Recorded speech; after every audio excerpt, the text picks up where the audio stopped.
semester berapa? Kok pengen tanya dulu? Semester berapa? Semester 7. Jumlah totalnya berapa tuh mahasiswanya? 120. Ini yang ketua kelasnya siapa? Ketua kelasnya? Gak ada. Ketua kelasnya siapa?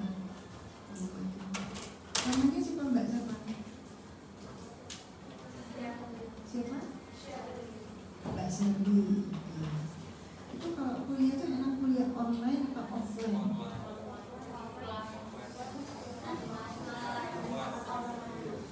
Suka yang online? Yang online siapa yang online? Yang offline? Ini pada dia nggak suka kuliah. Jadi itu kayak kuliah online itu sepertinya kok saya lihat kok pada ini ya. Jadi ya mungkin bisa disambi-sambi sambil tidur, sambil mandi, ya gitu. Jadi saya pikir memang nggak bermanfaat kalau kuliah online. Mungkin saya pikir kayaknya offline aja. Seperti kemarin contohnya ya. Jadi yang itu absensinya penuh, tapi kalau saya lihat foto-fotonya ya nggak tahu itu. Jadi ini sekarang kita kuliah offline aja. Udah semester 7 berarti udah skripsi itu? Skripsi. Sudah jadi udah mau masuk semester 7 terus skripsinya kapan tuh? Semester depan? Sekarang lagi skripsi itu. Jadi kita sekarang masuk neurologi anak ya, neurologi anak juga sama neurologi anak ya, kan ada neurologi dewasa ya, neurologi. Jadi memang tujuannya nanti kan kita mahasiswa mampu ya mengidentifikasi jadi penyakit-penyakit yang kelainan kasus-kasus infeksi saraf pusat ya. Jadi kejang demam, contohnya epilepsi, GBS, polio. Ada yang tahu GBS itu singkatan dari apa? Juga yang di neurologi yang dewasa juga harusnya sudah ada, yang juga gejalanya agak jauh berbeda. Jadi penyakit-penyakit itu juga jauh berbeda ya. Jadi kita bahas tentang infeksi sistem saraf pusat. Infeksi, jadi infeksi sistem saraf pusat itu berarti kan sistem saraf pusat itu kan adanya apa di otak sama di tulang belakang ya. Jadi kita bilang jadi infeksi intracranial dan infeksi nodula spinalis. Ini ya, jadi tulang belakang. Jadi ini kan di kepala sama ini tulang belakang. Jadi dibilang infeksi intracranial itu jadi berarti kan ya ini kita bilang di jaringan otaknya atau jadi tinggal kita bilang meningitis ya, atau jadi di encephalitis di encefalnya, di jaringan otaknya. Meningoencephalitis berarti kan dua-duanya, jadi kena ini juga kena encefalnya. Terus juga di ventrikelnya ventrikulitis, dan juga yang satu lagi akses otak ya. Terus yang kalau infeksi nodula spinalis biasanya meningitis. Nanti ini klinisnya berbeda di sini ya. Dan kalian juga pasti sudah belajar dari neuro yang dewasa, pasti sudah tahu. Ini kita lihat di sini kami sudah sudah jelaskan di sini ya. Jadi ini yang sehat, ini yang sakit. Ini ada infeksinya ya, kan infeksi ini ya. Meningitis ya. Terus juga yang ini di sini ini yang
meluas melalui ruang supraarachnoid sekitar otak, medula spinalisnya dan juga ventricle. Jadi ini memang bisa dilihat di meningitis ini selalu meningitisnya.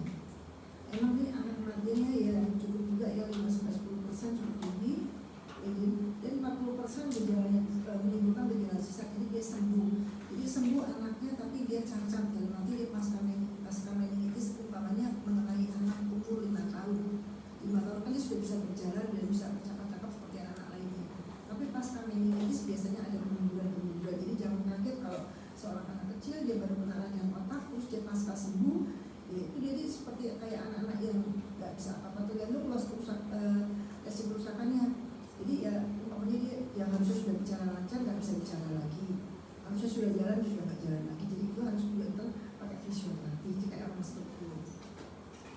Jadi ya itu kan kalau kita juga mengobati pasien-pasien yang kena radang otak, jadi meningitis bisa atau juga encephalitis. Kadang-kadang kita juga memang menyembuhkan oke pasiennya jadi pasiennya hidup ya, tapi kita harus juga gejala sisanya. Jadi yang sering fatal itu kalau kita pengen ini kan dia gejala sisa. Jadi pasca dia kena meningitis, kena encephalitis, terus dia jadi kayak anak yang nggak normal. Jadi harus fisioterapi seperti pasien stroke. Jadi kadang-kadang kita harus ya itu harus kita motivasi ke orang tuanya. Ibu ini anak oke sembuh dia dari meningitisnya, gejalanya baik, dikasih obat nanti. Tapi nanti ibu juga harus bisa terima kondisi anaknya. Jadi umpamanya anaknya nggak bisa jalan, atau mungkin itu tergantung daerah yang terkena ya. Jadi ini memang perlu fisioterapi dan lain-lain. Jadi memang ada kemunduran ya. Jadi pasca kena ini biasanya ada kemunduran. Ini patofisiologinya seperti yang kita ketahui juga atau ya. Jadi ini nanti juga bisa dilihat. Jadi ada yang patogen, jadi ada infeksinya masuk, dia juga patogen masuk, terus juga kalau kena sistem imunnya pas turun otomatis dia bakteri bermultiplikasi ya. Jadi ada inflamasi, ada edem, tadi kan jadi penumbuhan keluar ini. Jadi anaknya sering merusak kepala ya, sakit itu kaku pada leher, penglihatan double yang sering itu. Dan yang ini sudah kejang. Jadi kadang-kadang kalau sakit kepala sering diabaikan, jadi meskipun sakitnya kepala berat, tapi kalau sudah kejang itu otomatis juga kadang-kadang sering diabaikan. Tapi yang sudah kejang mesti orang-orangnya panik ya. Jadi tempat kita tidak bisa dalam kondisi kejang dan penuh kesadaran. Jadi meningitis itu dibagi berapa toh? Jadi meningitis itu ada bakteri, ada viral ya. Jadi kalau bakteri ya contohnya dari meningococcus, Haemophilus influenza, ya terus pneumonia. Ini nanti dibaca sendiri. Jadi bakteri yang virus, jadi beberapa virus dapat menyebabkan meningitis seperti ini ya, jadi gelondongan dan campak. Makanya sekarang ada vaksin campak, vaksin gelondongan ya. Ini penyakit virus ya. Ini meningitis karena jamur ada tapi jarang kita bahas. Dan meningitis karena parasit sering yang ditoksin. Jadi ini biasanya menginfeksi. Biasanya ini pada saat ini toksin kan juga bisa lewat transportasi kan jadi itu juga amuban. Yang bisa diobati ya cenderung ya meningitis yang makidaris ya. Tapi kalau yang virus jadi meningitis virus agak sulit, makanya kan ada vaksin segala macam itu. Meningitis virus lebih banyak menggunakan gejala sisa. Kita bahas lebih lanjut. Jadi nanti kita klasifikasi berdasarkan perusahaan cairan LCS, jadi kita fungsi ya.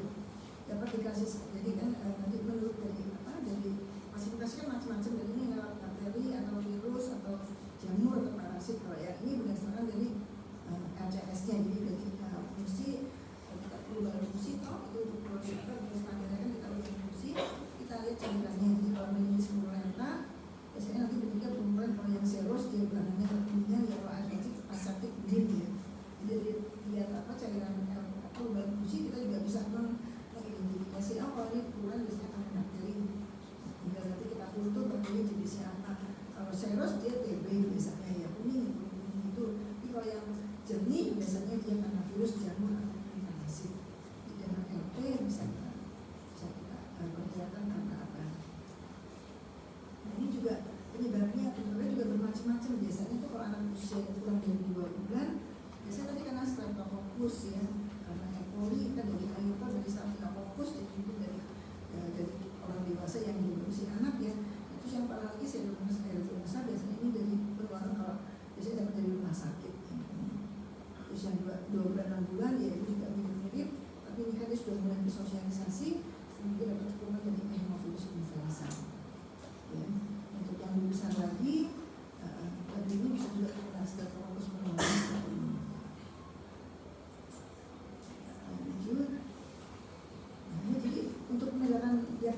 harus apa ya, dia seperti biasa kan anamnesis, fisik diagnostik ya. Kalau kasus-kasus ini juga ada pemeriksaan neurologinya, jadi kita harus cek semuanya. Jadi ini kita harus tanyakan lagi, biasanya dahulu dengan infeksi pada saluran nafas atas atau saluran cerna di pasca demam batuk pilek. Jadi hati-hati kalau ada pasien dia datang dengan kejang, penurunan kesadaran, tanyakan ibu ada diare nggak, ada muntah nggak. Biasanya kan dari E. coli ya, dari apa, dari Staphylococcus pneumonitis ya. Tanyakan biasanya dari infeksi dari saluran nafas atas atau dari saluran cerna. Jadi apakah pasca diare, apakah pasca batuk pilek ya, kita harus tanyakan. Biasanya kan gejalanya demam, jadi kepala ya, jadi meningitis, kaku-kaku meningitis, kaku duduk ya, dengan atau tanpa penurunan kesadaran. Jadi kalau yang ringan-ringan aja tanpa masih sadar, dia masih jalan-jalan gitu nggak apa ya. Tapi yang biasanya juga rumah sakit yang sudah penurunan kesadaran, jadi yang ringan kadang-kadang mereka ya terdeteksinya setelah dia arah ke rumah sakit dalam kondisi penurunan kesadaran. Dan lagi yang namanya kejang, dan biasanya karena kejang, karena penurunan kesadaran dalam rumah sakit. Dan muntah, jadi hati-hati, jadi muntah karena intracranial proses biasanya muntahnya seperti apa muntahnya? Gimana? Proyektil, jadi muntahnya nyemprong, jadi beda. Jadi kalau dia muntah karena pencernaan, karena muntah diare, dia muntah biasa untuk makanan atau mungkin karena lihat, lihat. Tapi kalau yang muntah karena proses di intracranial, tadi mungkin ada otak, tadi karena trauma kepala, biasanya muntahnya nyembur ya, seperti ya. Jadi gejala yang berkaitan dengan usia, misalnya anak kurang dari 3 tahun jarang memiliki penyakit paralaya. Tapi kalau pada bayi gejalanya hanya berupa demam, ya irritable, tadi ya letargi, malas minum, dan nangisnya melengking seperti kucing haid, pets cry ya. Jadi memang kalau yang agak kesulitan kan pada anak-anak yang kurang dari 3 tahun, karena dia belum bisa merasakan ya.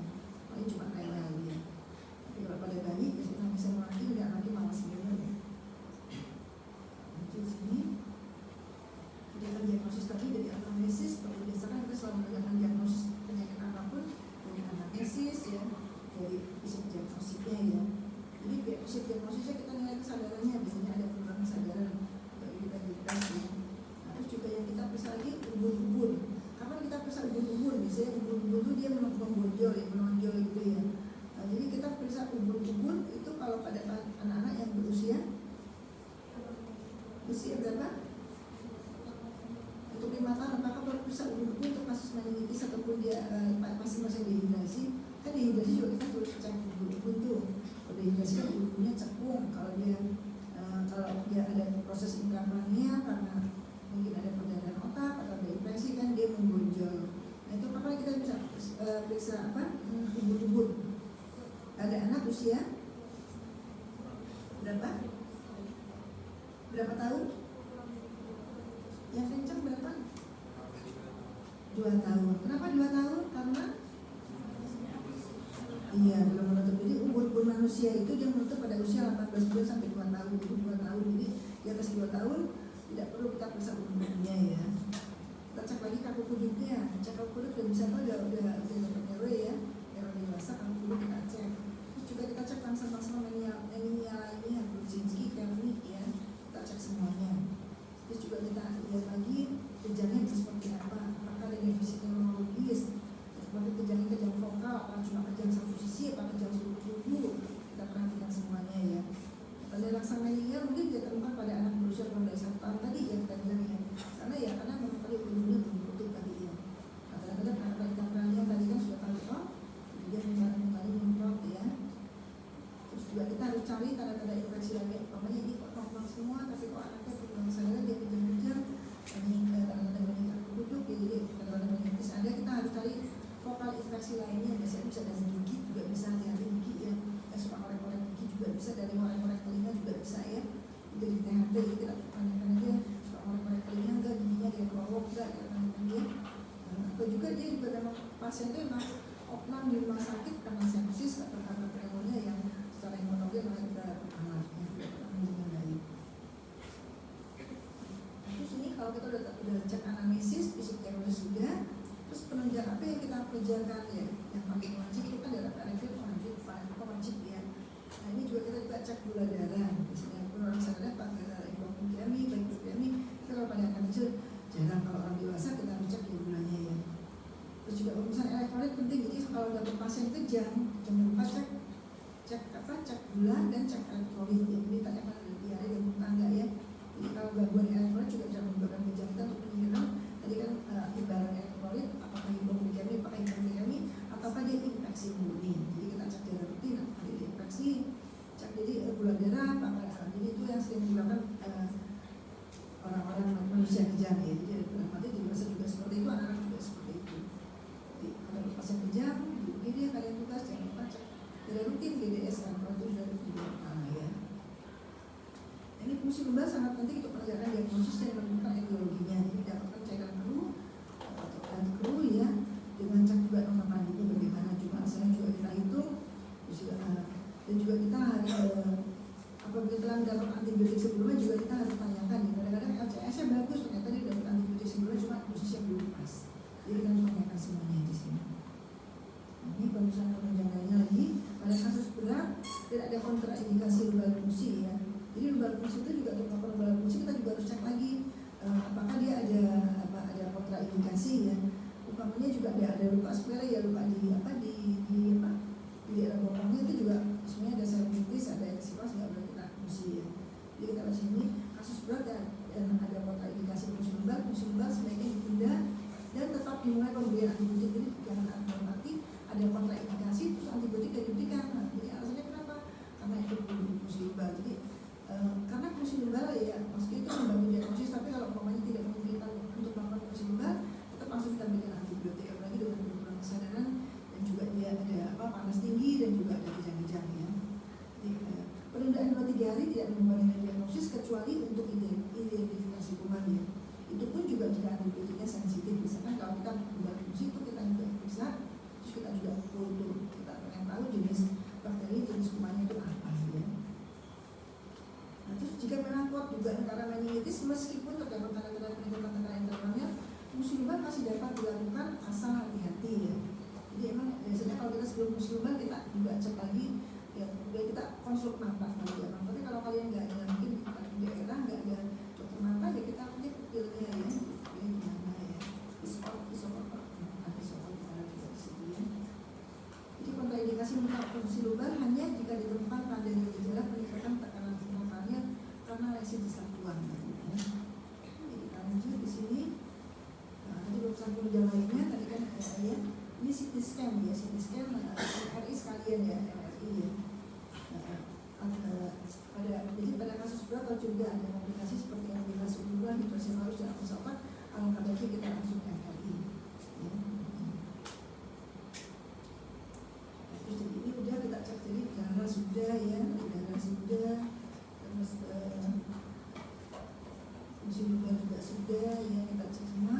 Sekarang kita yang anak radiologi kita kerjakan apa yang CT scan tadi. Kalau kita cuma langsung orang pertama gitu dia nggak apa-apa ya, jadi kita CT scan. CT scan jangan perlu MRI ya, begitu lagi MRI ya. Apalagi kalau kita curiganya ada terus yang halus, ada yang akses otak, kita langsung kasus yang berat ya. Jadi juga penting kita lakukan EEG kita karena kita pengen tahu dia itu kejangnya apa karena infeksi atau karena infeksi kita lagi ya. Jadi pada pemeriksaan pemeriksaan EEG dapat ditemukan perlambatan umum di sini ya, untuk yang klinis. Lanjut di sini, tata laksananya bagaimana ya? Laksana jadi seperti biasa ya. Jadi kita harus masuk dengan historikalis. Jadi ini tadi langkah-langkahnya seperti ini sudah kita bahas tadi. Ada jadi ringan, sedang, berat, jadi dengan gejala seperti ini kalian bisa menentukan ya. Meskipun kalau di lapangan nanti ya mungkin kali ini hanya ringan, sedang, berat tidak ada, tapi ini kalian juga lagi belajar biar sekedar tahu ya. Jadi ini utamanya ringan, irritable, letargi dari kepala, terus muntah, kuduk ya, fungsi lumbar ya, tapi antibiotik dan serat sudah langsung kita berikan di sini ya. Juga pemeriksaan MRI, CT scan juga kita kerjakan sambil masih diobati dan sambil diobservasi. Kalau yang seperti ini langsung kita ya. Jadi ini pemberian antibiotik langsung diberikan. Kalau ini bisa sambil menunggu hasil. Tapi kalau saya kadang-kadang ya kita mau ya waktu langsung diberikan nggak apa-apa. Tapi kalau nanti masih CM, ya biasanya belum berpikir kalau meningitis mungkin dan diskusi mungkin ada kan kita cek ini kan ada meningitis ya. Tapi memang lebih baik dan cepat lebih baik karena kita cuma kadang-kadang mengambil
resisten. Jadi kita harus mengikuti pola kultur di rumah sakit tersebut. Tapi ini secara umum seperti ini dalam kait semua rumah sakit saya kita antibiotik yang kita berikan pada orang seperti ini yang kalau dalam 3 bulan menggunakan ini pakai anti bisa pakai anti sepo atau juga langsung ceftriaxone ya. Tapi untuk usia 3 bulan seperti ini cuma patokan-patokan dan nanti untuk standar kalau paling ujian buat refraktif ya Pak. Kasus kita juga sudah tahu patokannya ada seperti ini, meskipun nanti pada pelaksanaannya kalau kerja di suatu rumah sakit nanti juga disesuaikan dengan kultur ruangan tersebut. Tapi pada prinsipnya secara umum seperti ini ya. Jadi jika sudah terdapat hasil kultur, maka pemberian antibiotik disesuaikan dengan hasil kultur. Jadi saya bilang tadi kan sambil menunggu kultur tetap kita berikan antibiotik karena waktu tidak tertunda kan yaitu waktu yang sangat berharga ya. Jadi umpamanya ternyata di kultur anaknya pamasnya nggak turun-turun ya diberikan antibiotik selama 3 hari, nah 3 hari pas kan kulturnya sudah keluar, ternyata dia resisten, berarti emang wajib kita tukar dengan antibiotik yang sesuai dengan kulturnya. Jelas saya maksudnya ya. Jadi bukannya terus sambil ini kan belum dicek kulturnya kok langsung dikasih antibiotik ya. Kita kan saya bilang untuk kalau sakitnya sudah parah ya kita segera berikan karena waktu 2-3 hari sangat berharga. Tapi setelah hasil kultur ada, kita memberikan antibiotik dengan sesuai dengan kulturnya tadi. Nah ini juga peningkatan tekanan intracranial dapat diatasi dengan pemberian diuretik, osmotik atau juga dengan mannitol ya. Mannitol itu dosis ini ya.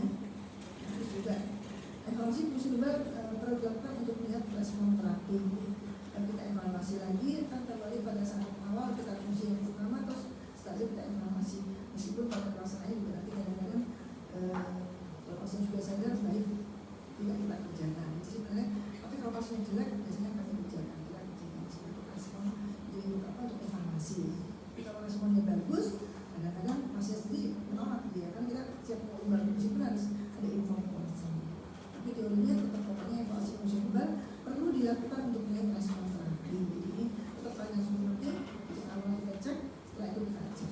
Meskipun tadi yang saya bilang kalau kadang-kadang pasiennya baik dia sudah nggak mau. Tapi ini baiknya tetap kita standar kita masuk kita fungsi, setelah itu kita fungsi lagi. Terus untuk pengobatan tergantung dari kuman penyidapnya. Umumnya kalau untuk pada otak kita selama 10-14 hari pemberian antibiotik.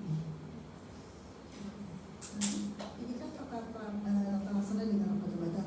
Nah, kapan kita perlu tindakan bedah? Jadi untuk melakukan tindakan bedah pun ini juga manusia akan mengambil ya. Dalam arti anaknya panas nggak boleh dioperasi. Jadi tindakan bedah perlu untuk yang akses otak. Misalkan adanya hidrocephalus dengan otak samping dan adanya epidema subdural ini yang kayak epidema pada itu cairannya apa epidemia harus dikeluarkan. Ini langsung kita ya.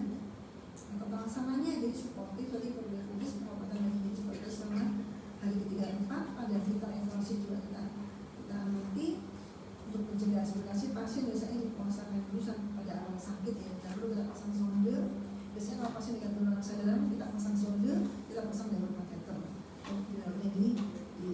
Di ruang intensif. Ya. Ini juga pindah kepala harus dimonitor setiap hari pada anak dengan bulu besar yang masih terbuka. Berarti untuk anak 2 tahun jangan lupa harus selalu dimonitor dengan kepala. Ya.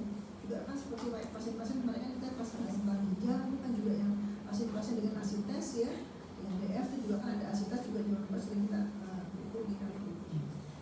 Ini juga kita punya kepalanya, ini juga bisa. Ini monitor ya, jadi ini nanti juga dibaca aja pelaksananya.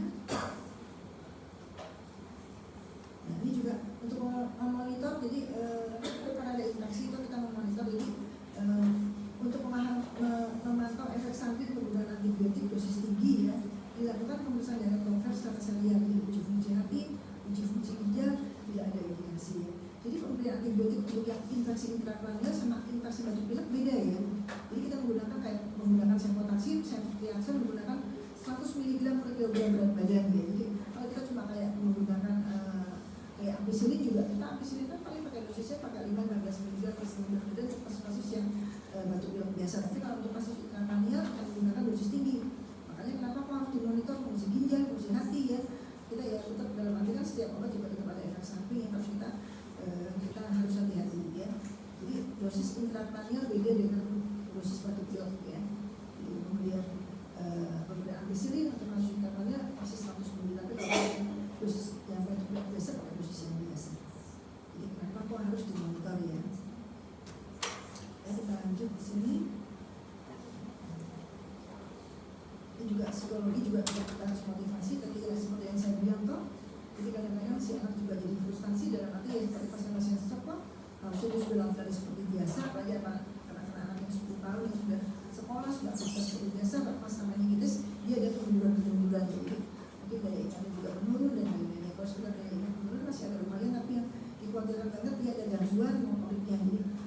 jalan lagi, nggak bisa apa ya, ngomongnya juga tertatih-tatih, dalam arti ya dia ada kemunduran yang itu harus kita jelaskan. Itu juga butuh support dari psikologi. Jadi memang itu jadi nanti kaitannya pasca dia sembuh juga harus ada, kita ada fisioterapi ya, ada juga bimbingan psikologi ya. Jadi seperti pasien-pasien stroke ada ini kita edukasi nggak cuma edukasi keluarga ya, kita tidak ini nggak bisa jelaskan satu-satu. Dia perlu follow up ya. Itu buku banget. Jadi kalau anak-anak beda, jadi orang dewasa ya mungkin dengan fisioterapi selesai ya. Jadi kita harus mengumpulkan, jadi kita harus cek gangguan pendengarannya ada nggak. Jadi gangguan pendengaran pada sisa dari meningitis bakteris jadi 30% ya pada pasien itu. Jadi sering itu pasca itu kan juga pendengarannya kurang, sering ada gangguan bicara. Jadi terus juga yang kalau meningitis yang tidak tuntas kadang-kadang menimbulkan hidrosefalus. Jadi untuk kita lagi dalam kondisi terus kejar-kejar lagi, ternyata setelah kita scan ternyata dia ada hidrosefalus. Makanya kita terkena meningitis antibiotik harus tuntas. Karena apa? Karena kalau kita tidak tuntas itu pasca meningitis nanti biasanya ada hidrosefalus tadi. Jadi dia kan dari membentuk jaringan sinaptis di jaringan otaknya sehingga menimbulkan menghambat aliran RCS-nya ya, sehingga disitu menimbulkan hidrosefalus. Jadi kebetulan kayak sikapnya kalau kita lupa kan ada sikapnya seperti itu sama aja dia ada luka di jaringan otak juga bisa menimbulkan sikapnya sehingga menghambat aliran RCS-nya itu sehingga menimbulkan hidrosefalus. Nah itu yang harus hati-hati, makanya pengobatan meningitis ensefalitis antibiotik harus kita kemudian 10 hari sampai 15 hari. Ya, ini cukup lama perawatannya. Tidak seperti pasien DHF pada hari 7 dipulangkan, pasien-pasien meningitis 3 hari dipulangkan. Jadi ensefalitis terusnya sering ya herpes virus ya, jadi hati-hati ya. Herpes virus juga lanjut. Jadi udah meningitis, tadi sekarang ensefalitis ya. Apa nih ensefalitis? Tadi kan meningitis kan di bandingannya, kalau ini ensefalitis jadi infeksi jaringan otaknya, jadi ensefal jadi otaknya ya. Bisa karena apa ya? Tadi juga sama seperti virus, bisa virus, bakteri, jamur, protozoa ya. Ini kematian juga cukup tinggi ya, dan gejala sisanya juga sama dengan meningitis cukup tinggi. Jadi yang harusnya nggak jalan lari, jadi kayak anak bayi lagi, masih ngompol, masih kayak di sana ya. Ini kemunduran jadi seperti kayak masing-masing selatan. Ini juga terbanyak jadi ensefalitis adalah lagi virus ya. Jadi mungkin bisa virus, bakteri, jamur, protozoa, tapi yang paling banyak adalah virus ya. Dan virus itu yang dapat diobati hanya ensefalitis, herpes, dan varicella yang sudah tahu obatnya ya. Jadi makanya kan ada vaksin JE kan juga virus itu definisi ensefalitis itu sampai sekarang nggak ada obatnya. Polio juga belum ada obatnya, sampai sekarang belum kena polio ya. Polio maksudnya virus polio boleh kan dia kelumpuhan, tapi dia kalau bisa sampai bisa virus polio itu sampai sekarang belum ada obatnya. Tapi kalau umpamanya yang dia karena cacar air ya, karena herpes itu masih ada obatnya. Jadi dia meningitis karena radang ensefalitis karena herpes, pasca herpes jadi dia kena herpes halabiaris. Terus seminggu kemudian dia kejang-kejang, ternyata dia penurunan kesadaran. Terus dia ada gejala defisit neurologisnya. Kalau kita sudah diskusi dari kultur ternyata kebanyakan cuma varicella, herpes biasanya baik. Tapi kalau yang lainnya kayak JE barang itu agak banget ya. Makanya sampai ada vaksinnya ya.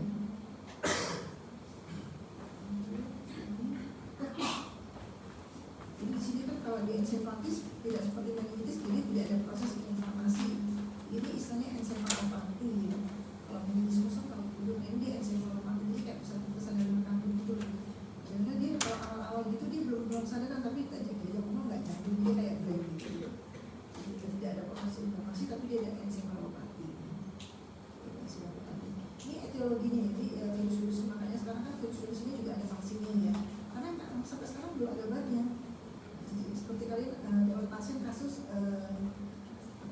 morbili ya belum ada obatnya. Paling secara umum kan kita berikan antivirus acyclovir, tapi kan dalam arti untuk spesifik untuk virus morbili belum ada. Jadi kita secara umum cuma berikan acyclovir aja ya.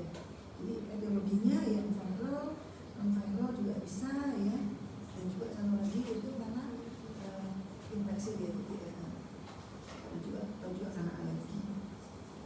Jadi bisa dibaca ini morbili, gejala ya, enterovirus,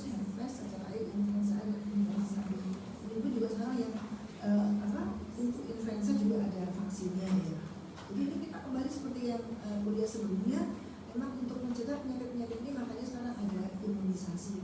Karena memang sampai sekarang belum ada obatnya.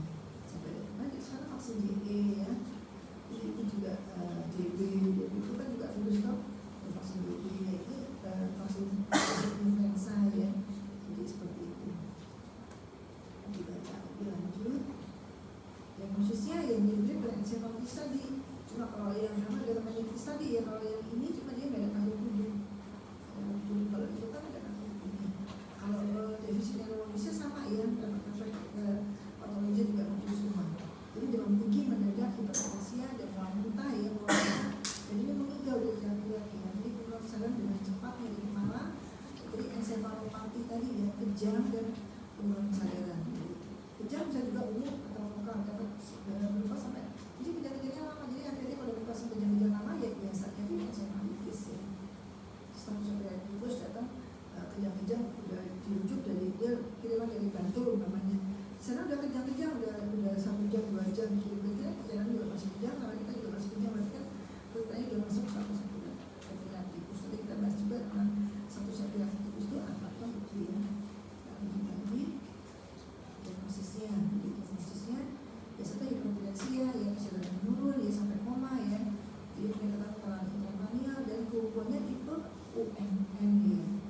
Tapi kalau yang karena modulasi spinalis dia tipenya LMN. Tapi bisa juga LMN atau UMN. Tapi umumnya kalau yang ini dia UMN. Jadi tonusnya menyihir gitu. Kalau makanya spastis. Jadi makanya pasien-pasien encephalitis pun juga udah sembuh kan aku. Jadi kita bilang CV cerebral palsy. Jadi pas gini dia ada CV. Dan harus bisa naik gitu. Tonusnya muncul. Terus juga ada gangguan yang terus terminalis. Jadi kadang-kadang dia juga gangguan muntah gitu. Muntah tinggi ya. Aksial jadi kayak nabrak-nabrak gitu pada bisa jalan.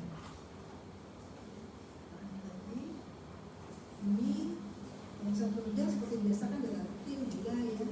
Rekor dilakukan juga indikasi. Jadi kalau ada diare, muntah-muntah, jangan lupa elektrolit ya. Situ atau nggak mau makan, jadi sebelumnya bilang saya nggak mau makan beberapa hari juga kita baca elektrolit di sini.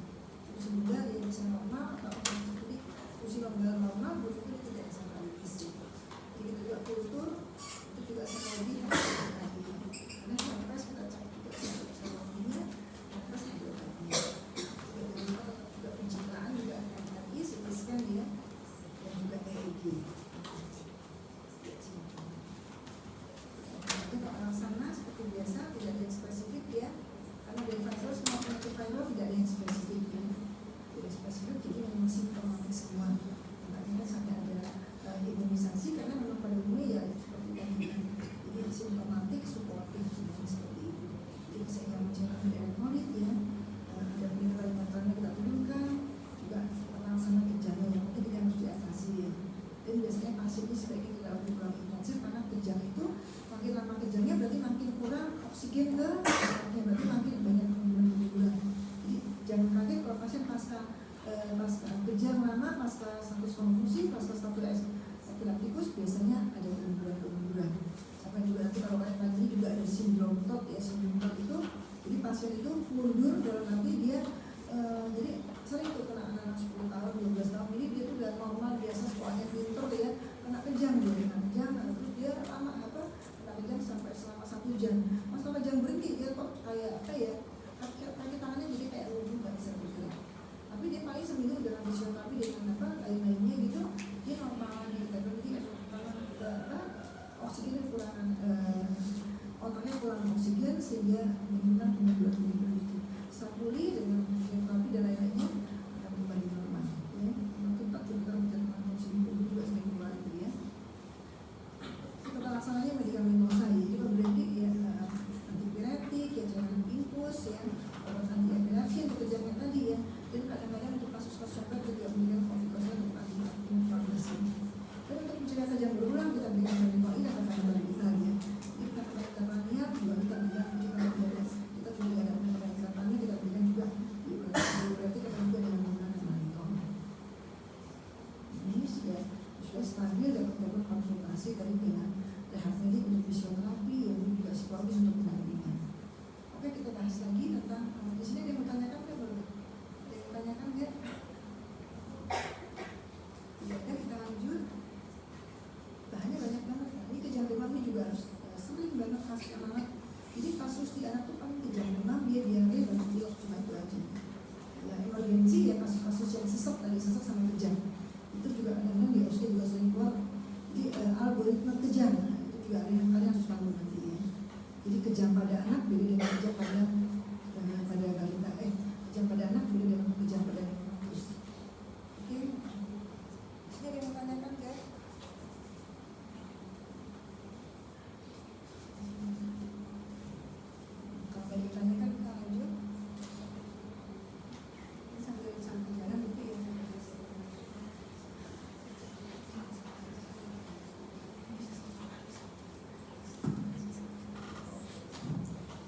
Saya sambil jalan itu juga ngantuk ya. Jadi harus tanya, harus aktif. Apa tentang kejang demam? Apakah definisi kejang demam itu? Jadi kejang demam adalah bangkitan kejang terjadi pada kenaikan suhu tubuh ya, suhu rental yang disebabkan oleh proses ekstrakranial.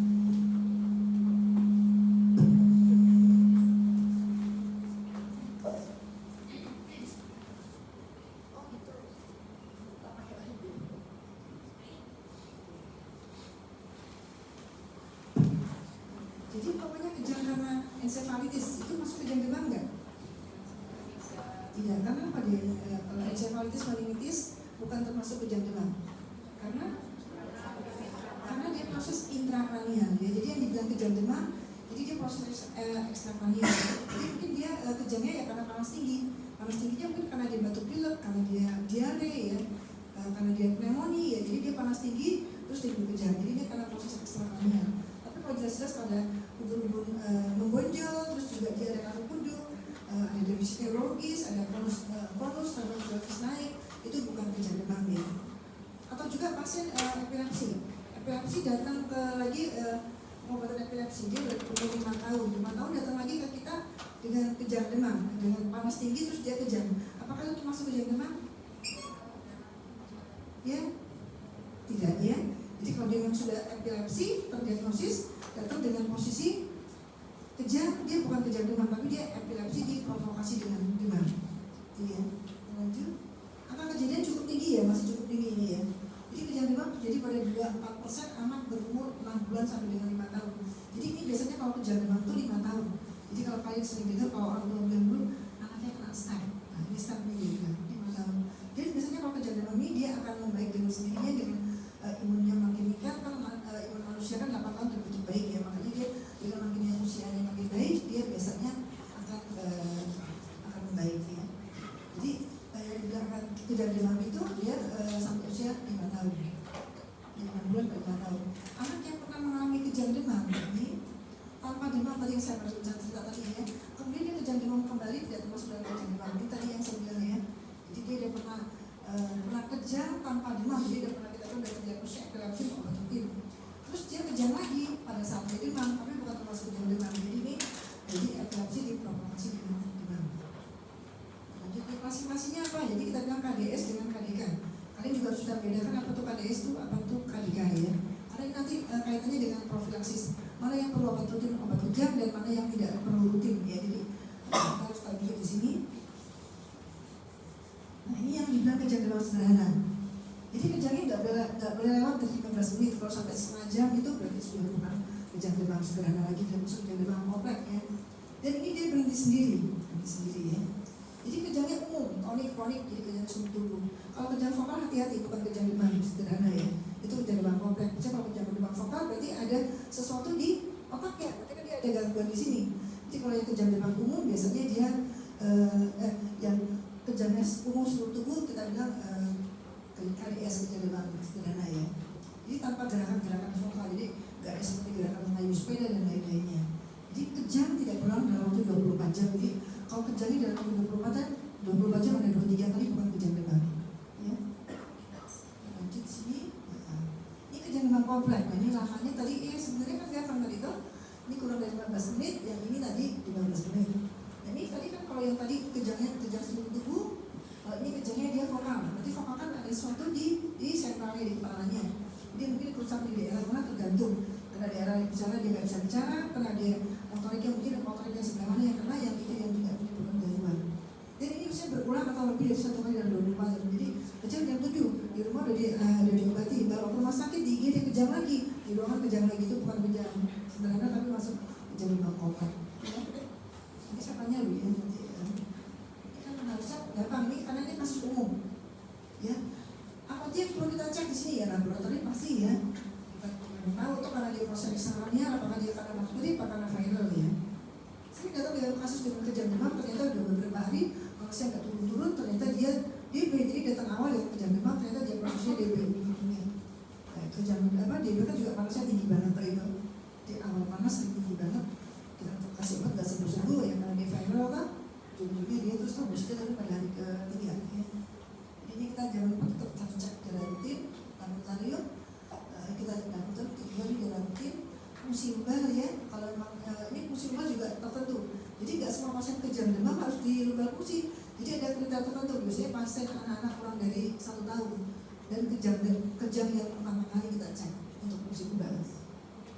Karena dikhawatirkan kena meningitis atau encephalitis tadi ya. Terus EEG nanti untuk menentukan apakah perlu obat atau tidak ya. Ini CT scan bila kejang demam kompleks biasanya nanti ya. MRI ini kalau kita curiga ada tadi kan ada kejang vokal, kita mungkin harus kita scan. Dia memerlukan CT scan atau MRI itu untuk kasus-kasus yang ada kejang vokal di luar.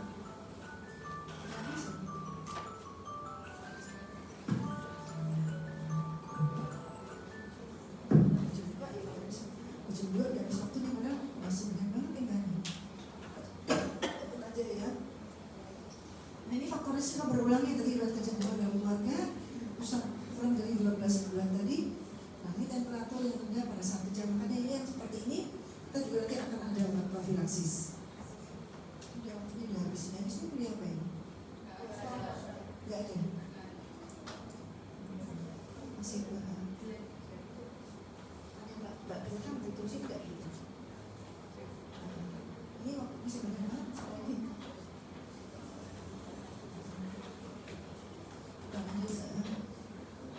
Ini pengelolaan kejang pada anak ya, tujuannya untuk mengatasi kejang secepatnya ya. Jadi makin lama kejangnya makin banyak sel-sel otak yang rusak. Makanya kalau kejang jangan terus pasien kejang didiamkan berlama-lama. Kasihan nih nanti pasca kejang anaknya itu ada kemunduran ya. Jadi ini mengatasi kejang secepatnya. Jadi kita bilang nanti kita ada algoritmenya, ya algoritmenya ada ya. Jadi bila pasien kejang di IGD, kali tugas di IGD jangan malah pegang pasien yang lain. Jadi pasien kejang coba ditolong dulu ya. Jadi mengatasi kejang lama mencegah komplikasi. Untuk kenapa harus diatasi ya? Karena untuk mencegah komplikasi tadi ya. Karena makin kejang makin lama, berarti makin banyak sel-sel otak yang rusak ya. Jadi mencegah terjadi status konfusi, status konflikus. Jadi mengatasi status konfusi, mencegah komplikasi serta kematian ya. Jadi ini nama penting di sini. Nah ini tadi mengatasi kejang secepatnya tadi yang mencegah kejang lama. Jadi kejang dengan demam, kejang tanpa demam di sini ya. Ini kejang dengan demam, jadi kita bisa jalan nafas, turunkan demamnya ya. Kita berikan obat-obat turun panas kemudian lewat gugur ya. Terus atasi kejang secepatnya ya bisa kita menggunakan dengan diazepam rektal. Jadi kita nilai tingkat kesadarannya. Kita jangan lupa cek gula darah, apalagi kalau anak tidak makan beberapa hari. Apalagi kalau anaknya ada diare, ada muntah-muntah, cek gula darah sama elektrolit. Jadi setiap pasien kejang, meskipun dewasa, anak juga harus kita cek ini ya. Jadi kita harus cari etiologinya. Jadi etiologinya dengan demam karena apa? Ya karena baru diare, karena batuk pilek dan lain sebagainya. Ini yang kalau kejang tanpa demam, jadi seperti yang sama kita menjelaskan jalan nafas, oksigenasi. Ini juga periksa gula darah, apalagi dari tadi anaknya nggak mau makan toh.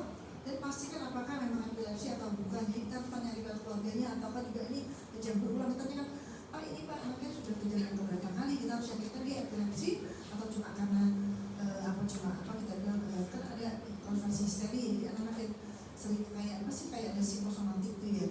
Kita harus pastikan di keluarganya ada nggak ada anaknya sering kejang apa enggak ya. Dan atasi kejang sepatnya dan nilai tingkat kesadarannya. Lanjut lagi sini. Kalau saya bagaimana? Kalau saya juga secara umum juga sama tahu berdasarkan jalan nafas ya. Jadi kita turunkan ya dengan acetaminophen ataupun paracetamol ya. Kita berikan biasanya kalau bebas bisa saja dipakai per oral dan paling gampang kita perektal biasanya. Ibuprofen juga bisa per oral bisa juga perektal. Dan mengatasi kejang dengan antikonvulsi bisa kita berikan stasolid tadi ya. Jadi kita masukkan turun panas sama terus yang lewat dubur. Meskipun ada penelitian jurnal-jurnal itu katanya pasien kejang demam diberikan turun panas nggak dikasihkan sama aja ya. Tapi kalau saya itu juga memberikan kalau saya tetap ada manfaatnya karena akan memberikan rasa nyaman orang tuanya atau yang masih panas itu kita diamkan aja kan bisa orang tuanya protes. Jadi kalau kita masukin turun panas anaknya sudah turun meskipun masih kejang mungkin anaknya nggak sayang kalau anaknya cuma panas tinggi cuma dikasih obat diazepam rektal ya. Jadi meskipun penelitian tidak bermakna pemberian turun panas diberikan agak sama aja, tapi untuk protap dari protap ideal yang di tempat kita masih mengatur panas. Kalau ada jurnal di jurnal-jurnal luar negeri juga ya kasih turun panas langsung dikasih anti kejang. Jadi dikasih diazepam aja. Oke, ini pada saat demam tinggi kita berikan antipiretik, acetaminophen atau juga tadi paracetamol atau juga ibuprofen ya.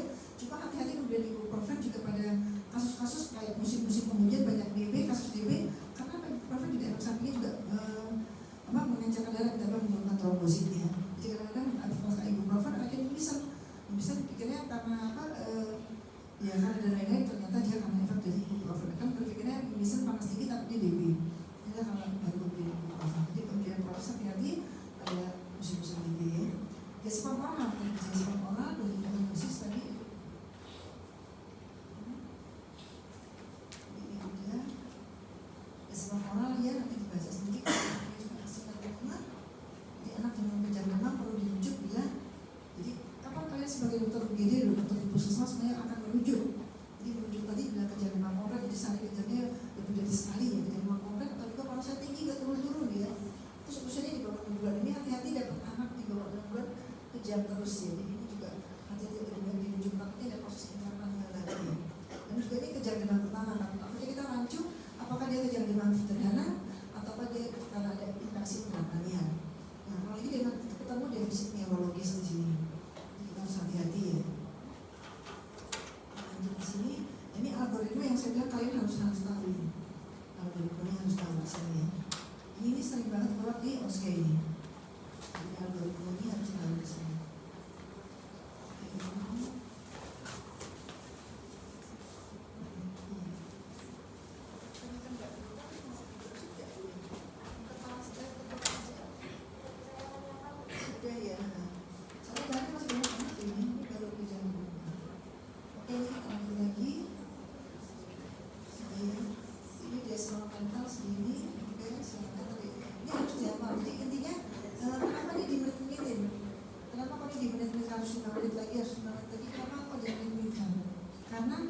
Tujuannya apa?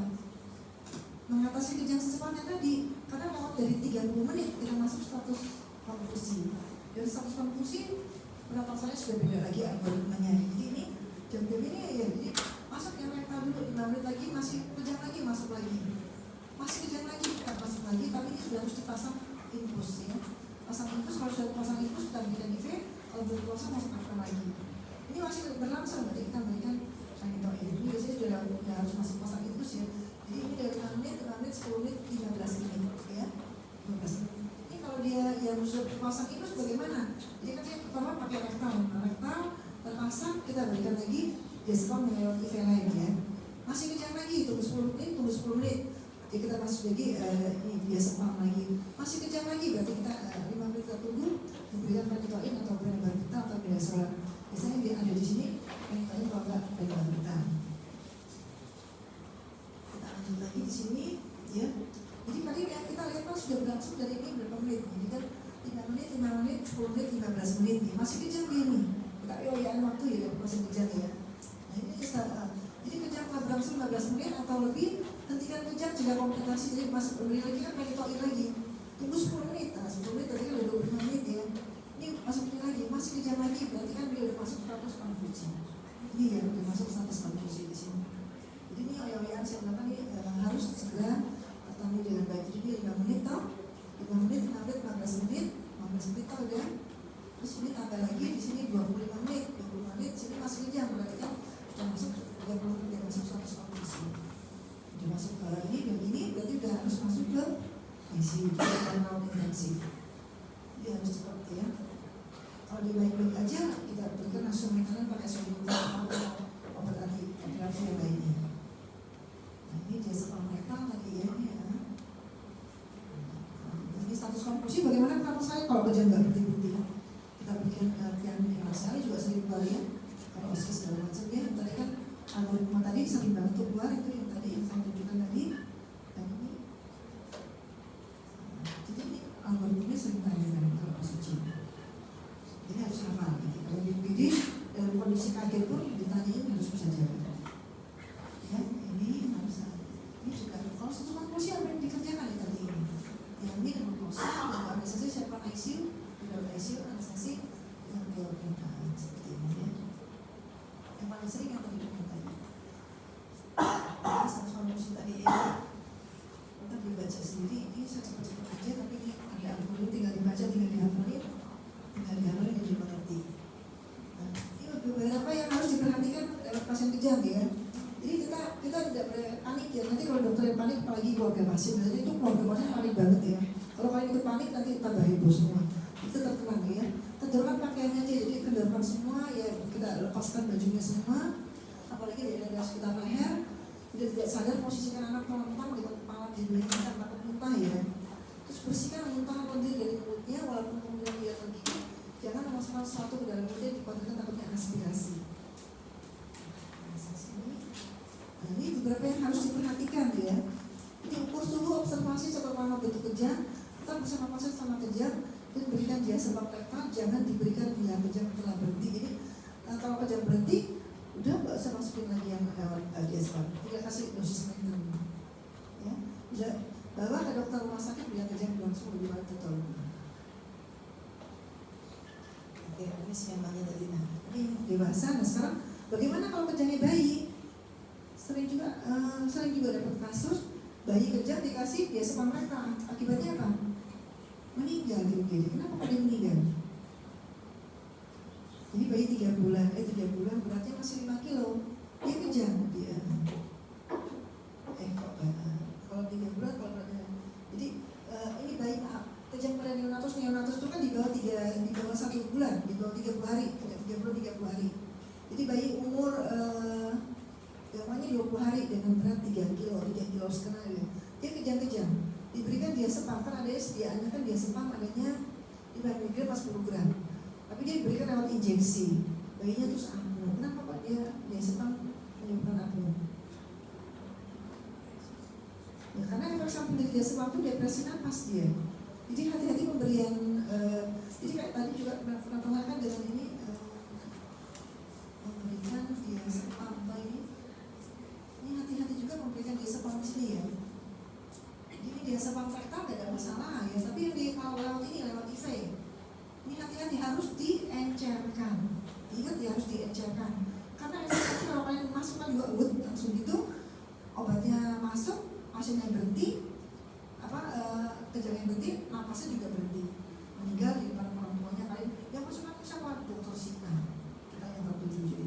Jadi memberikan ini paling aman lewat rektal. Tapi kalau lewat kamu masih kejang udah 3 menit masih kejang terus, kamu lewat IV, tapi kamu harus encerkan. Diencerkan pun juga harusnya masuknya pelan-pelan. Jadi pelan sambil dilihat, masuk lagi pelan. Jadi kalau saya kadang-kadang masuk itu sambil duduk, karena saya harus lihat lagi, masuk duduk lihat lagi, masih dilihat. Kalau udah berhenti kejangnya ya nggak usah masuk semua, berarti ya sudah. Jadi harus dioplos, diencerkan karena efek sampingnya depresi napas. Jadi kejangnya berhenti, napasnya berhenti, orangnya meninggal di depan kita, di depan keluarganya. Dan ini sering kejadian. Ya, ini harus hati-hati memberikan dia harus diencerkan. Saya ulangi lagi harus diencerkan ya, karena ini sering banget kasusnya.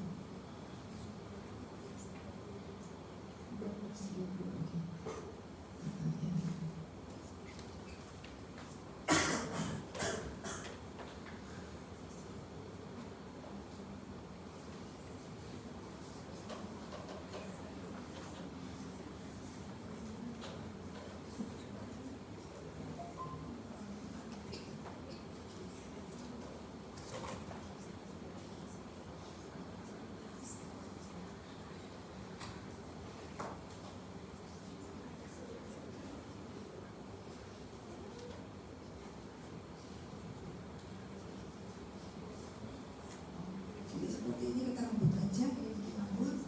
Jadi ini udah ya. Jadi itu kalau yang untuk neonatus kita berikan. Nah, ini yang neonatus bukan dia sepam tapi diberikan phenobarbital. Phenobarbital kata lainnya ya phenobarbital luminal ya, luminal atau juga sibital yang namanya. Tapi karena dia kalau dia phenobarbital ya, kita berikan kalau di Indo seperti ini. Jadi hati-hati pasien neonatus tidak boleh kejang, tidak boleh diberikan dia sepam. Pakainya phenobarbital. Atau bahasa lainnya luminal. Artian algoritmanya sendiri ini cuma saya pertegas saja karena kita waktunya tinggal sedikit. Jadi udah beda. Jadi penatasan kejang, algoritma kejang pada anak, algoritma kejang pada bayi. Jadi bayi usia berapa bayi?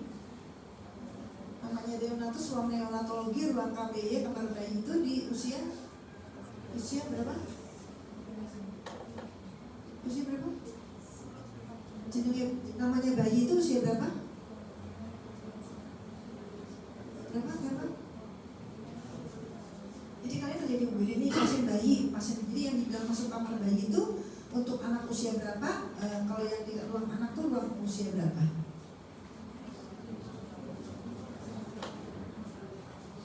Di bawah 28 hari atau namanya neonatus kan dari 0 sampai 28 hari atau melihat usia kehamilannya. Jadi 28 hari, 30 hari lah, 28 hari. Sedangkan anak sampai usia 18 tahun kan dari undang-undang kesehatan kita kan namanya masuk bangsa anak sampai usia 18 tahun. Tapi kamar bayi sampai usia 28 hari atau namanya 30 hari, nggak apa-apa kalau berat badannya masih di bawah 4 kilo, ya. Oke, kita lanjut lagi cepat ini epilepsi. Jadi epilepsi seperti kalian tahu kan, jadi dia kejang tanpa dengar ya. Ini bisa dari genetiknya ya. Jadi penyakit otak yang bersifat kronis ya, adalah kronis karena dia akan berulang gejalanya, dia harus minum obat ya. Ditandai dengan bangkitan epilepsi yang berulang. Jadi definisinya tadi baca sendiri, saya nggak ada ya, nggak bilang sama kita, tapi pasti kalau nanti tadi kan kejang tanpa demam, kejang dengan demam, yang ini kejang tanpa demam. Dan ini harus minum obat rutin karena ada faktor genetiknya.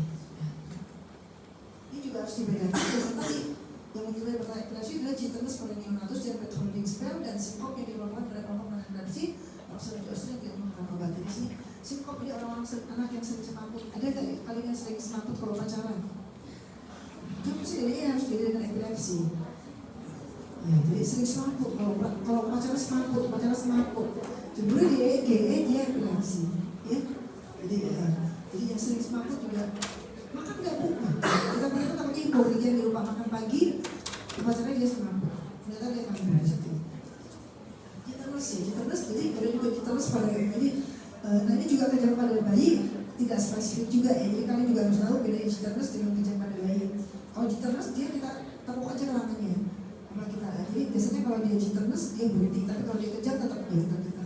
Dan kejang pada bayi dia tidak seperti kelojotan gimana, tapi bayi kadang-kadang suka seperti gerakan mengayuh sepeda matanya cuma gitu ya. Jadi kejangnya tidak seperti anak yang lebih besar. Jadi kalau kejang bayi sama kejang anak beda. Baca lagi nih insidennya ya cukup tinggi juga ya, paling tinggi pada usia kurang dari 1 tahun ya. Jadi kita terbaca. Nah ini kejang ya, jadi kejang nih ya. Jadi siswa tipenya apa nih, vokal. Ini umum, nah, ini yang tidak diketahui. Jadi tipenya tipe apa, tipe vokal, umum. Ini kombinasi yang tidak diketahui. Terus ini juga sindrom epilepsi ya. Jadi harus tahu komorbidnya, jadi genetiknya, strukturnya dari gimana, karena infeksi, apakah karena metabolisme, apakah karena imunnya, apa tidak diketahui tadi. Jadi klasifikasinya, tipe bangkitannya, tipe nanti ini berbagai epilepsi, terkadang juga cek sendiri. Jadi masa epilepsi ini karena dia sering kejang kan berarti kan dia memang kurang oksigenasi ke dalam otaknya ya. Jadi memang epilepsi kan disertai dengan komorbid seperti ADHD, autis, depresi, disabilitas intelektual, CP, gangguan tidur. Ya otomatis tuh karena memang dia tiap kejang dia ada gangguan oksigenasinya ke otaknya, jadi makin sering kejang dia makin mundur kecerdasannya. Jadi ada juga kita sering motivasi orang tua, jadi ibu ini anaknya sering kejang, berarti ibu jangan bayangkan dia punya mungkin 3 saudara. Ibu jangan bayangkan dan bandingkan dengan adik-adiknya, mungkin adik-adiknya nggak pernah kejang sama si kakak yang sering kejang, mungkin dia harus dibedakan memang karena yang sering kejang pasti tidak sepandai dengan anak-anak yang tidak kejang. Contohnya dia pasien dengan asfiksi, anak kembar lahir, satunya asfiksi, satunya enggak. Pasti yang asfiksi itu lebih kurang cerdas dibanding yang tidak asfiksi, karena dia asfiksi kurang oksigenasi, otomatis juga oksigenasi di otaknya juga tidak baik. Biasanya anak kembar itu dengan yang asfiksi, yang tidak asfiksi pasti akan lebih baik kecerdasannya. Seperti ini kita harus motivasi orang tua, jadi kan makanya kenapa harus konsultasi ke psikolog bareng, karena kita harus juga edukasi orang tua. Jadi jangan berharap dalam arti anaknya harus matematika dapat 10 ya, penting dia bisa ke sekolah baik, dia bisa jadi sarjana, ya puji Tuhan, kita bilang itu udah berkat yang luar biasa ya. Jadi nanti tidak boleh disamakan dengan anak yang tidak kejam ya. Nah, seperti itu. Jadi memang selain disertai dengan ADHD, dengan autis ya, dengan depresi ya, ada di sini abilitas intelektual ya, ada CP, gangguan tidur ya, seperti itu.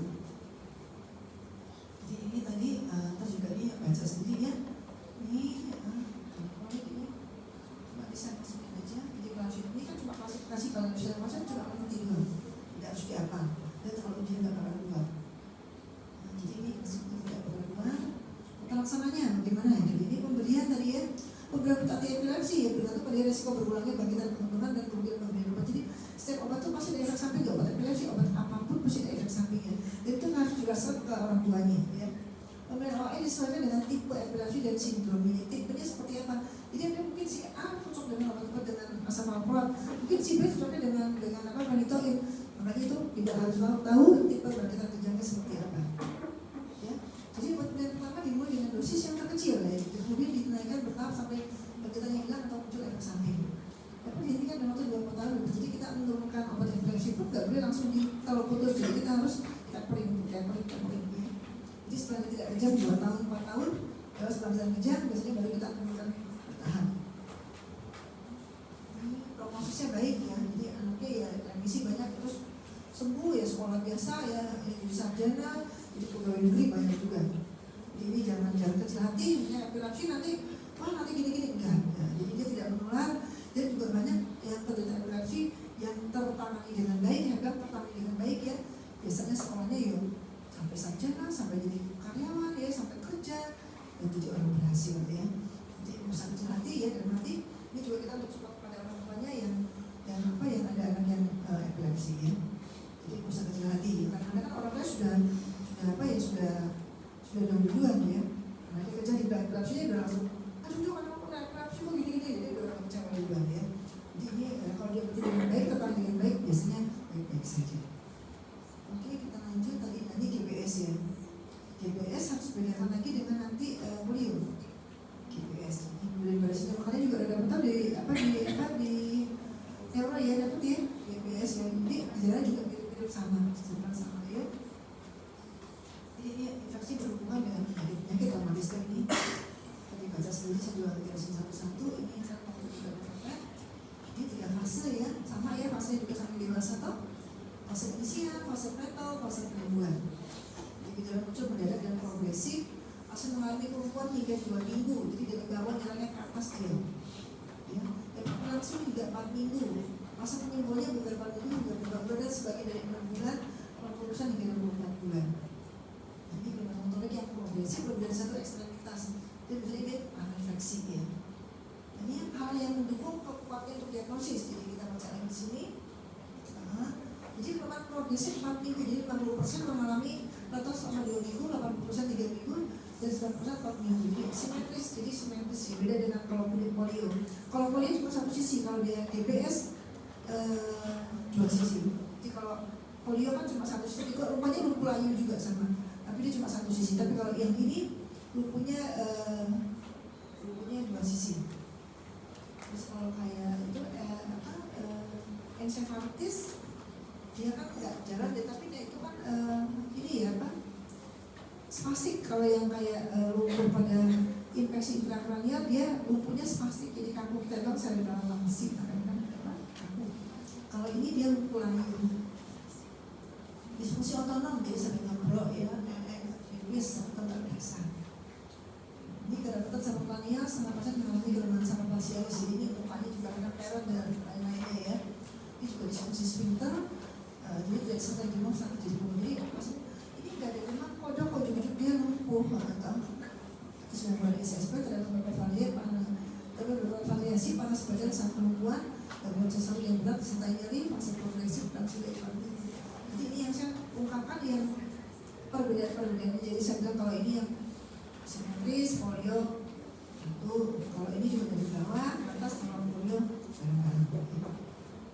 Jadi yang melakukan jadi ini kan kalau di asimetris pasti bukan GPS kita bilang ya.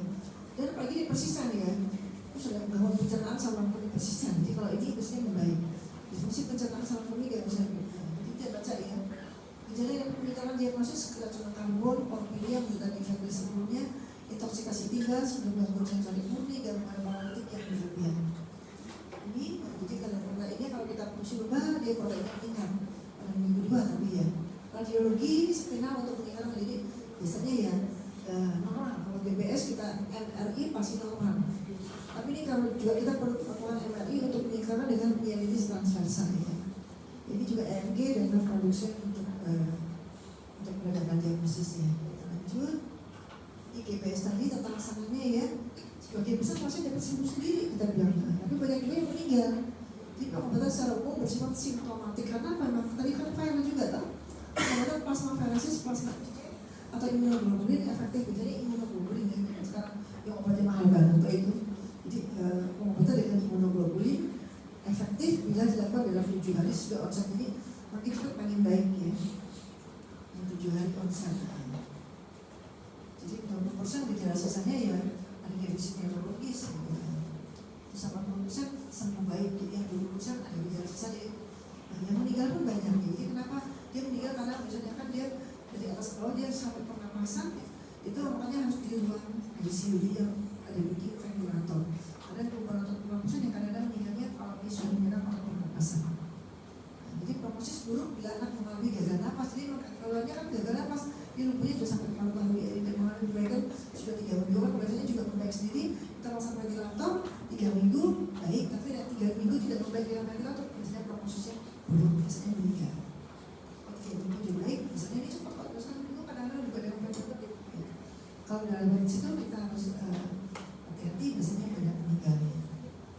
Ini polio tadi, ini polio ya, inkubasinya 7-10 hari. Ini kadang-kadang juga tidak terdeteksi karena juga gejalanya seperti batuk pilek biasa. Jadi kalau batuk pilek biasa ringan-ringan mati-mati kok dia nggak bisa jalan. Ya. Tapi juga ini cuma satu sisi, asimetris. Ini jalan penyakitnya tadi bisa sendiri juga ya. Jadi ini ada ini sebenarnya banget cuma seperti batuk pilek biasa. Pada tenggorokan pusing ya, muntah-muntah ya, lemes ya di sini kita lihat. Jadi pusing ya di sini. Nanti ada kelumpuhan di sini nanti. Tadi baca lagi sendiri ya, masih inisial, jadi kan awal-awalnya ya cuma demam, tadi lemes semua, pusing ya, muntah ya. Aku kuduk ya di situ ya. Ya jadi terlibat sendiri langsung ini, nah ini polio. Tidak boleh dengan BBS ini gampang tinggal dilihat ini. Jadi kalau polio cuma satu sisi ya. Ini dua-duanya. Ini dari bawah ke atas. Ini proksimal, jadi kalau ini mulai otot proksimal. Bagian musuhnya ada ini novicular movement. Jadi kalau ini kalau ini novicular movement, ya jadi perbedaannya di sini. Coba kita baca lagi ya.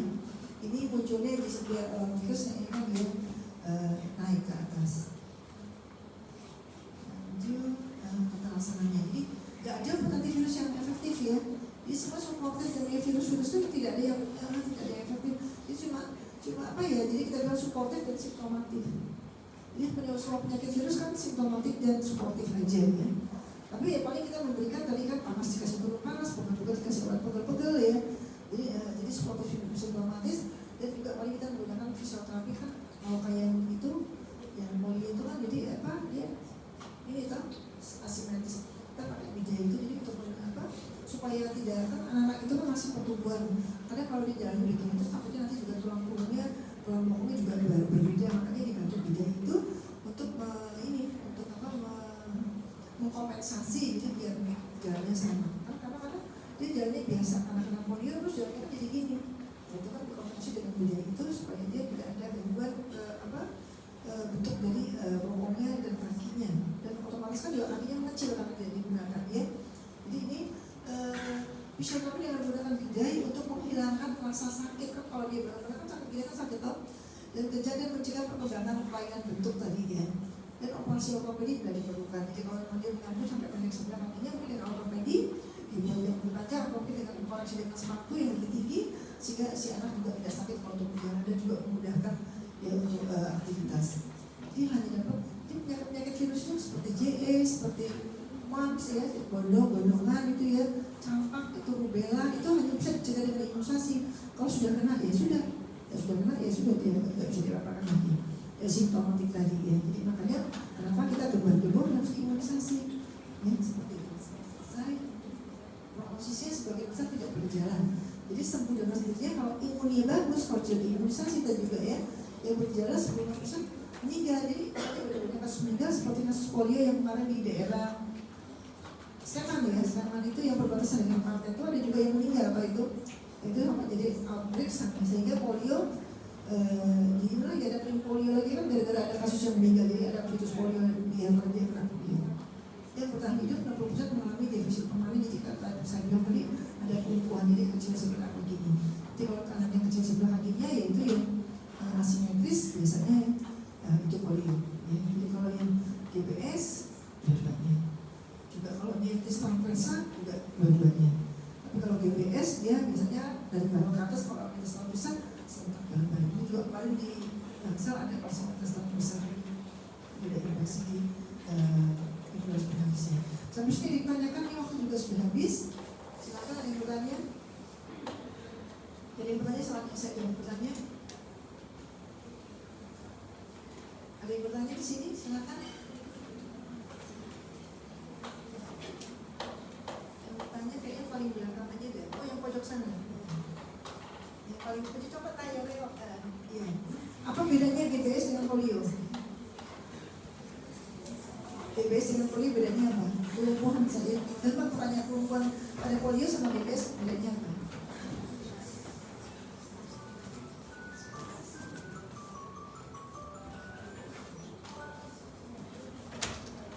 Ya, ada yang bisa jawab bedanya GBS, kelumpuhan pada GBS dengan polio? Ya. Kalau GBS simetris, kalau polio terus kelumpuhan pada tipe polio, jadi kan dia LMN dengan yang itu infeksi intrakranial, jadi seperti encephalitis, kelumpuhannya tipenya seperti apa?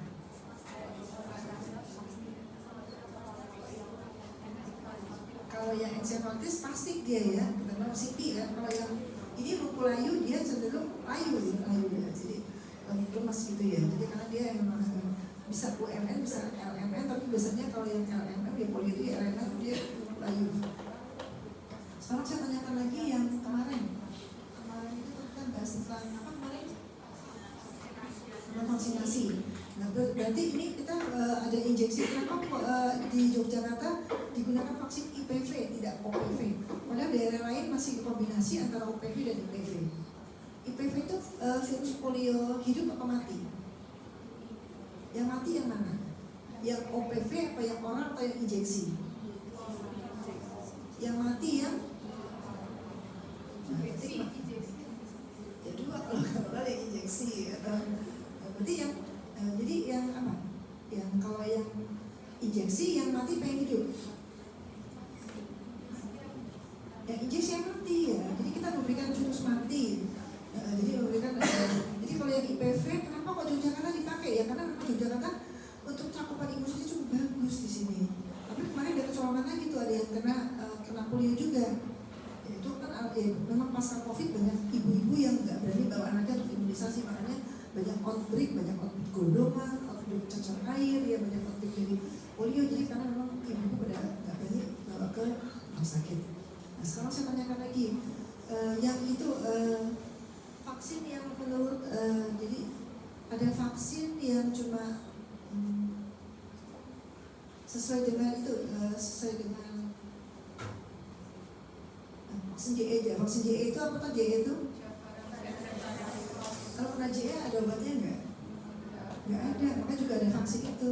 Nah JE ini juga mengenai kan kena encephalitis ini. Jadi kenapa kok juga di Yogyakarta diberikan? Karena memang banyak kasus-kasus yang kasus JE, jadi kena encephalitis ya karena vaksin JE ini. Yang jadi yang dapat itu prioritas tuh jadi daerah-daerah yang endemis, misalnya Yogyakarta, terus Manado sama Bali yang dapat. Kalau yang injeksi ya polio itu Yogyakarta. Nah, terus sekarang saya tanya lagi pemberian contoh yang virus, jadi virus hidup. Nah, jadi kita kalau hati-hati memberikan vaksin, jadi yang isinya virus hidup atau bakteri hidup. Nah, jadi apa aja itu pemberian yang mencontoh bakteri hidup, apa aja contohnya? BCG, oke. Apalagi MR virus hidup. Jadi MR, jadi kalau memberikan vaksin BCG, MR yang jadi jenis virus itu, kita harus yakin anaknya harus sehat, ya. Karena memberikan vaksin hidup ya itu kan, ini memberikan vaksin hidup, jadi kondisi anak harus sehat. Terusnya apalagi yang sering itu? Oh ini, seorang ibu melahirkan bayinya. Jadi melahirkan bayi ibunya kan HBsAg positif, anaknya lahir. Nah itu apa yang harus diberikan? Harus diberikan hepatitis D kan tuh jadi standar di Indonesia. Jadi semua bayi yang lahir harus diberikan hepatitis D. Berarti harus diberikan pendamping apa?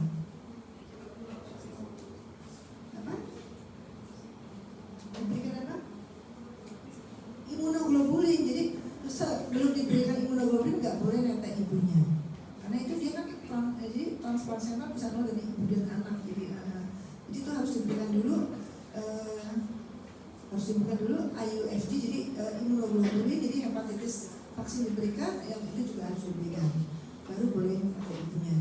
Nah sekarang seorang ibu membawa anaknya, bayinya usia 4 bulan, dia belum imunisasi, baru imunisasi hepatitis B. Dia mau imunisasi apa itu? Atau 3 bulan. Jadi setelah hepatitis B apa lagi diberikan? BCG. Datang 4 bulan. Apakah kalian sebagai dokter anak saya mau imunisasi? Usia anak saya udah 4 bulan. Berarti bagus tuh 5 kilo. Apa kamu tidak akan mau sebagai seorang dokter? Ya, jadi kita harus masuk tes dulu. Kenapa harus masuk tes? Ya, takutnya kan tertular ya. Jadi itu kenapa harus dimasuk tes?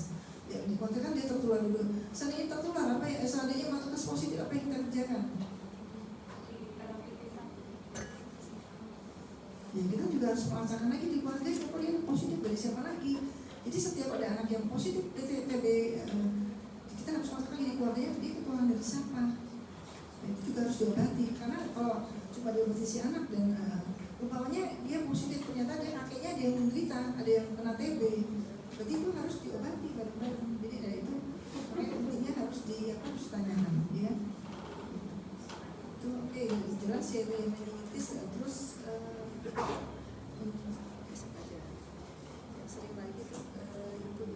untuk vaksin BCG, posisinya di mana untuk vaksin BCG? Deltoid kanan, ya. Jadi itu standar internasional deltoid kanan. Jadi jangan kalian cari skala BC di deltoid kiri, kamu diketawain nanti urusan dari mana gitu kan. Jadi kalau periksa skala BCG harus di deltoid kanan dan itu standar internasional. Suntiknya bagaimana dengan BCG? Sama suntiknya bagaimana? IM, subkutan, intradermal. Jadi kamu apa? Jadi suntikan BCG. Intradermal, kan dia harusnya harus melambung toh, jadi dermisnya. Kalau subkutan, apa yang subkutan? Nah itu apa yang suntik subkutan? MR, yaitu MMR itu subkutan dia. Tapi kalau dia BCG itu harus intradermal, dia harus bentuk lambung. Oke, ya.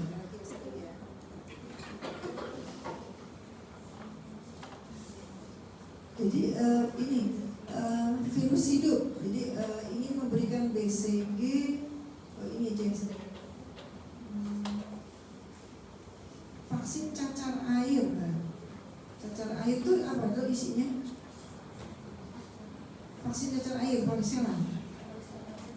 Itu virus mati itu. Nah, itu diberikan dengan hepatitis A. Bareng-bareng boleh nggak? Hepatitis A itu apa toh? Hepatitis A isinya apa itu? Hepatitis apa? Hepatitis A. Virus mati juga, berarti virus mati boleh nggak diberi kalau kita ada vaksin kejar tuh? Jadi boleh nggak diberikan bareng-bareng? Boleh. Jadi boleh. Jadi kalau vaksin mati diberikan bareng-bareng boleh. Sekarang campak sama PCV. Campak apa? Virus hidup toh diberikan dengan PCV. PCV apa? Bakteri mati toh itu. Boleh nggak diberikan mati sama hidup? Enggak.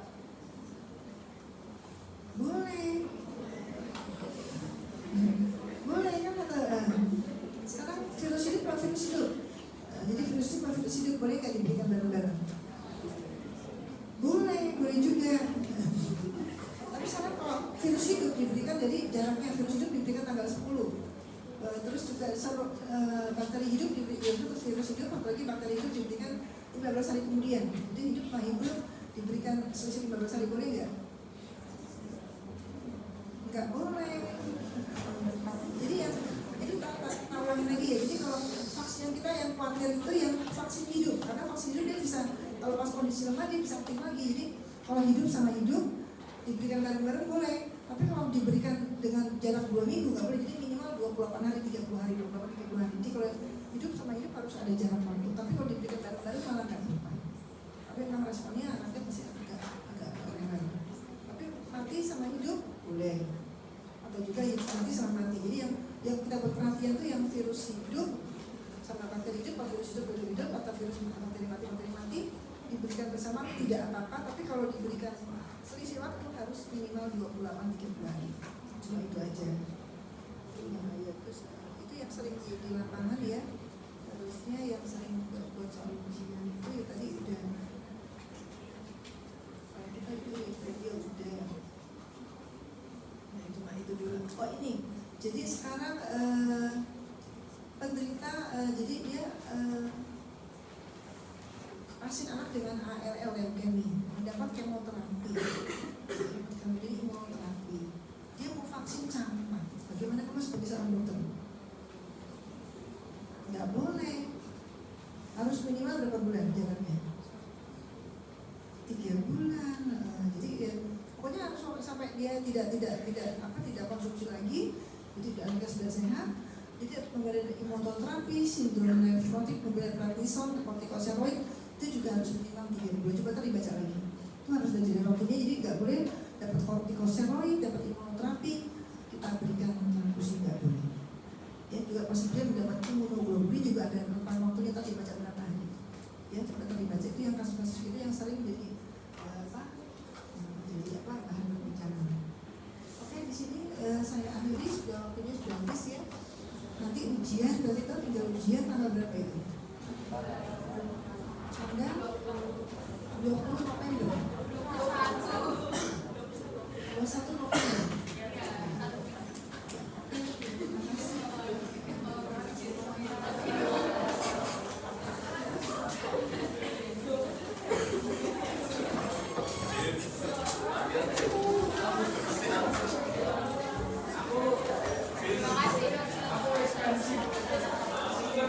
Terima kasih.